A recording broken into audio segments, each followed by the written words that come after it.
বাবা দুধটা কম এটা মেলে দি বাঘ নিচে আসছে, বাঘ এটা তুমি বাঘ মারতে পারবা? ও মাই গড, দাঁড়া দাঁড়া, চুপ চুপ।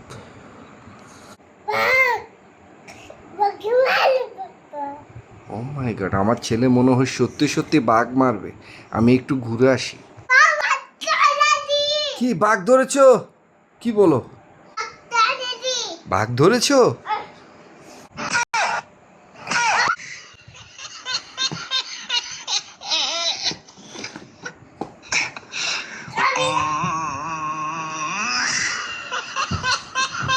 মরে যাবো বাঘ, মরে যাবো।